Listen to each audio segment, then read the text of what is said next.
Sa lahat po ng mga nagtatanong kung paano po mag-verify ng kanilang mga kontrata, yung magbabakasyon po ng Pilipinas na galing po ng Saudi Arabia. Skilled worker ka man or domestic helper, ito po ang tutorial guide para po sa inyo. Sana maintindihan nyo po kasi ilang beses na po akong gumawa ng tutorial. Pero marami pa rin nagtatanong. Guys, pumunta naman po kayo sa Google, type nyo lamang po ang mworiyadh-gov.ph.com. Sa lahat po ng mga magbabakasyon sa Pilipinas na galing po ng Saudi Arabia, nandyan na po lahat ng mga kailangan nyo. Appointment for verification of contract, OEC, at gusto nyo bang makakuha ng copy ng inyong mga kontrata, nandyan na rin po. Nakalagay na rin po dyan yung mga list of requirements. So, pag napaverify po kayo ng inyong mga kontrata at nakakuha po kayo ng appointment, kailangan yung mga requirements na nakalagay dyan is dala-dala nyo na po. At saka nakalagay po dyan na before booking an appointment, please make sure your requirements are complete. So, yung mga list of requirements guys, pag click nyo po to is makikita nyo kung ano yung mga requirements na nakalagay dyan.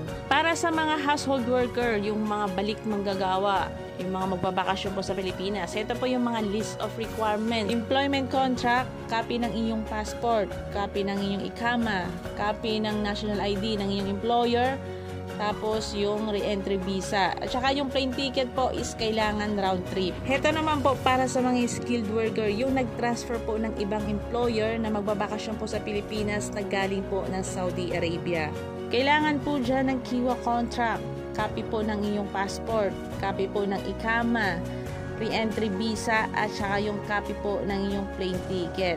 Kailangan din po yung inyong plane ticket is round trip. Para naman po sa lahat ng mga gustong mag-renew ng kanilang mga OWA membership, ito po yung mga requirements. So, OWA membership form, valid passport, valid ikama, verified contract, or active AbShare account. Kung wala ka pong verified contract, kahit yung AbShare account mo po, pwede na raw. Kung wala ka ng mga AbShare account, dalhin ang verified contract.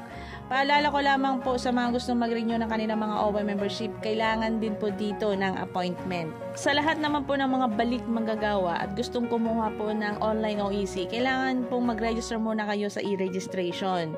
Type nyo lamang po sa Google ang onlineservices.dmw.gov.ph.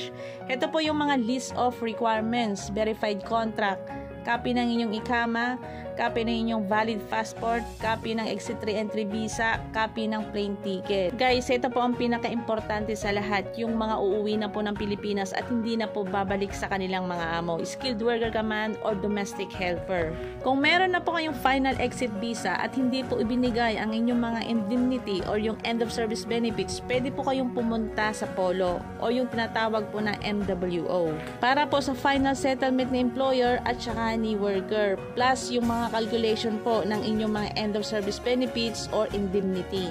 Pag once po na binigay ng employer ang inyong mga final exit visa, meron na rin kayong plane ticket, dumiretso na po kayo agad sa MWO para sa final settlement or para sa mga end of service benefits nyo, baka mamaya hindi po binigay. Para po sa karagdagang katanungan, comment down below lamang po. Ako nga po pala ang inyong lingkod, Joancy Fernandez po, isang OFW advocate.